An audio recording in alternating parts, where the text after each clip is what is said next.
ઠંડી આવી છે, અમે ઘરમાં હોય તો એમને ઠંડી લાગે છે, તો તમે કીધું અહીં બહાર બેઠા.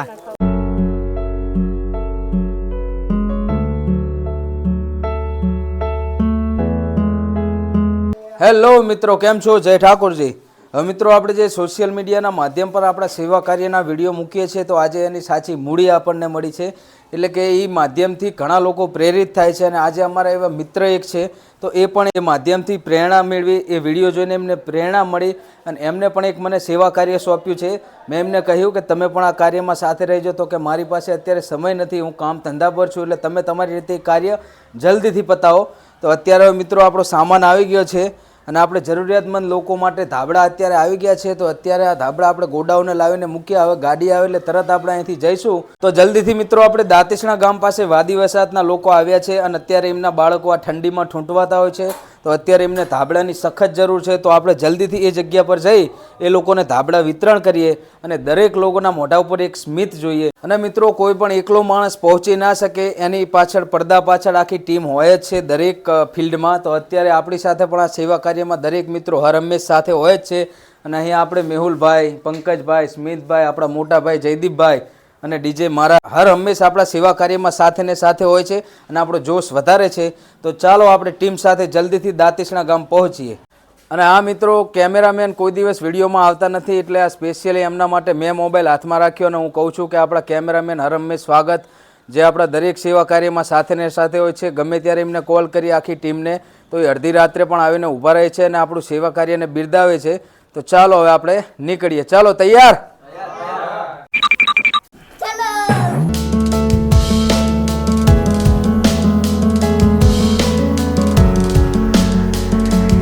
અને મિત્રો, હવે અમે અત્યારે નીકળી ગયા છે, અને કહેવાય છે ને કે સેવા કાર્યમાં તકલીફ પડે છે, સાચો રસ્તો હંમેશા કઠિન હોય છે, પરંતુ અમે અમારી મંજિલ સુધી પહોંચશું. બાકી જુઓ, 2 જણા આગળ, 5 જણા પાછળ.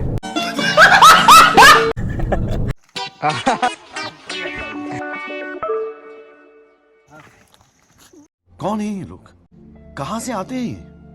ફાઇનલી આમ તો મિત્રો, આ સ્વિફ્ટ ગાડીમાં 7-8 લોકો અમે ક્યારેય આવતા નથી, પરંતુ અત્યારે ઠંડીનું પ્રમાણ વધારે હતું, તો અમારા પંકજભાઈ અને મેહુલભાઈ બંને બાઇકમાં આવતા હતા. મેં કીધું બાઇક મૂકી દો ભાઈ, અત્યારે ઠંડી આટલી છે, અત્યારે 6:30 જેટલો સમય થયો છે, તો પણ આટલી ઠંડી છે, તો સાંજે અમે જ્યારે અહીંથી રિટર્ન જઈશું ત્યારે કેટલી ઠંડી હશે. તો મેં કીધું ચલો ગાડીમાં એડજસ્ટ થઈ જશું, અને ફાઇનલી આપણે જગ્યા પર આવી ગયા છે. તો ચલો હવે અત્યારે જલ્દી અમને ધાબળા વિતરણ કરી દઈએ. આ જે સેવા કાર્ય છે, જે અમારા મિત્ર ભરવાડ વિપુલભાઈ, છગનભાઈ, એ તો આવી શક્યા નથી, પરંતુ એમના ભાઈ વિજયભાઈને હું સરુપારો લઈને આવ્યો કે તમારે તો આવવું જ પડશે.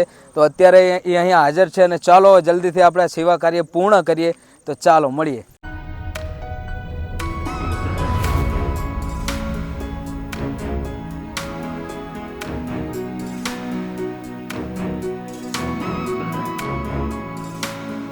મિત્રો, આ એમનું અત્યારનું ઘર છે. અહીંયા એ રોજીરોટી અર્થે આવ્યા છે, અને અત્યારે આવા ઘરમાં રહે છે. ખાલી ઉપર એક જાતનું છત ટાઈપનું બનાવેલું છે, એટલે રાત્રે એમના બાળકો કેટલા ઠરતા હશે એ તમે વિચારો. તો હું તમને પણ જણાવવા માંગીશ, અમુક લોકો એવું કહેતા હોય છે કે એમની જે જગ્યા હોય છે, એમનું જે ગામ હોય છે, ત્યાં અમને પાકા મકાન હોય છે, પણ એ 2 નંબરની વાત છે કે ત્યાંથી અહીંયા રોજીરોટી અર્થે આવ્યા, અને અત્યારે એમનું કોણ, તો અત્યારે એ લોકો માટે આપણાથી બનતી કંઈક ને કંઈક સેવા કરીએ.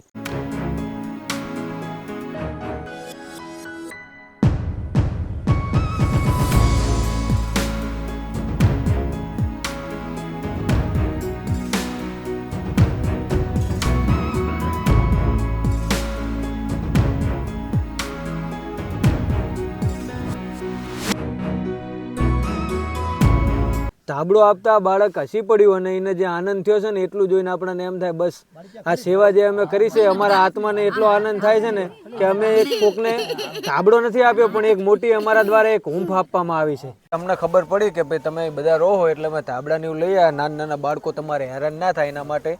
બીજી કોઈ તકલીફ હોય તમે કહો. બીજી તકલીફ તો અમારે આ છે સાહેબ, આ ખાવા પીવાની, કોઈ તેલ, કોઈ આ ગોળ હોય, કોઈ તેલ હોય, કોઈ ચોખા હોય, કોઈ અનાજ હોય, એવો કોઈ ગરીબ માણસ મજૂરી કરીએ. કેટલી સંખ્યા બધી છે તમારી? ચુમ્માલીસ છોકરા છે, બરાબર 22 આદમી અને 22 બૈરા. હા, એટલે ઠંડીને કોઈ બીજું સ્વેટર બાળકો માટે આ તે અમારા જે થાય અમે બધી અમે કરશું અમારા જેટલું થાય એટલું. બરાબર. ક્યાં સુધી તમે રહેવાના? હા એ તો હજી મહિનો જ રહેવાનો. મહિનો સુધી રોકાવાનું કઈ છે. વાંધો નહીં, તમારી એ વ્યવસ્થા થઈ જશે. બધું વ્યવસ્થા હા એટલી જો કરો તો અમારી ગરીબ માણસની આ ઠંડીના ના હિસાબે ના થઈ જશે.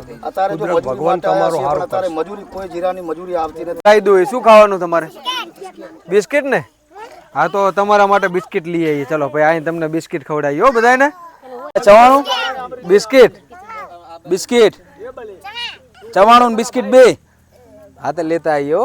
તો હવે બધાને તાબડાનું વિતરણ કરી દીધું છે અને હવે બાળકો બધા કે અમારે ચોકલેટ ને બિસ્કિટ ને એવું બધું ખાવું છે, નાસ્તો કરવો છે. તો હવે મૌલિક અત્યારે એમના માટે નાસ્તો લેવા ગયો છે, તો હવે બાળકોને આપણે નાસ્તો પણ કરાવશું. હવે અત્યારે મિત્રો એ બાળકોને તમામ લોકો માટે આપણે બિસ્કિટ કેવું ફૂડ પેકેટ આપણે નજીકના સેન્ટરે જઈએ અને ત્યાંથી કંઈક એવું લેતા આવીએ જેથી રાત્રે બાળકો એ ફૂડ પેકેટનો ઉપયોગ કરે અને ખુશ થાય.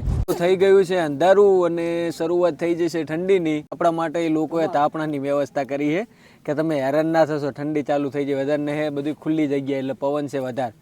તો કીધું કોઈ વાંધો નહીં યાર, અમારે કોક દી હેરાન થવાનું, તમે આવી ઠંડીમાં રહો તો અમારે આ મોટું પુણ્યનું કામ થવા જઈ રહ્યું કે અમે ધાબળા આપીને એમને થોડીક તો ઊંઘ પૂરી પાડી શકીએ છીએ ને હાર્યું. હવે ફાઇનલી મિત્રો અત્યારે ફૂડ પેકેટ લઈને અમે આવી ગયા છે અને તમામ બાળકોને દરેક વડીલો માટે આપણે ફૂડ પેકેટ આપશું કારણ કે બાળકો એમના ભૂખ્યા હતા. મિત્રો હવે આ લાઇટની અત્યારે બેટરી જતી રહી છે તો અત્યારે મોબાઈલની લાઇટથી છૂટ ચાલુ છે અને જલ્દીથી હવે આપણે ફૂડ પેકેટ દરેક બાળકો અને વડીલોને આપી દઈએ તો રાત્રે બાળકો જમીને શાંતિથી આરામ કરે. અને અત્યારે ઠંડીનું પ્રમાણ વધી રહ્યું છે. ચલો ભાઈ આપી દો ભાઈ.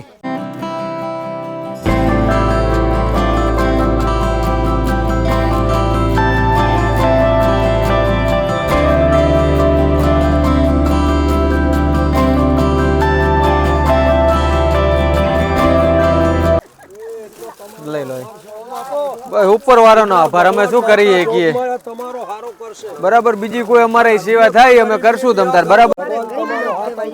ના ના, ઠંડી આવી છે, અમે ઘરમાં હોય તો એમને ઠંડી લાગે છે તો તમે જ કીધું અહીં બહાર બેઠા. ના ના કરશું કરશું. ચલો જય માતાજી તાર બધાનો. ભલે ભલે. ફાઇનલ મિત્રો અહીં આજનું કાર્ય આપણું પૂરું થયું અને દરેક બાળકો ખુશ થઈ ગયા અને છેલ્લે આપણે જે નાસ્તો લાવ્યો તો બાળકોએ જોઈને બહુ ખુશ થયા અને આ ટોટલી સેવાનો શ્રેય આપણે આ બંને ભાઈને જાય છે, વિપુલભાઈ ભરવાડ અને વિજયભાઈ ભરવાડને. બાકી આપણે તો એક જાતના નિમિત્ત છીએ. કેવું લાગ્યું વિજયભાઈ તમને? આનંદ થયો અંદર છે. મજા આવી, મોજ આવી. મજા આવી ને? મોજ આવી. અને તમામ બાળકો અને તમામ લોકો ખુશ થઈ ગયા. આજ માટે આટલું જ. તો મળીએ ચલો નવા વિડીયો સાથે. જય ઠાકોરજી.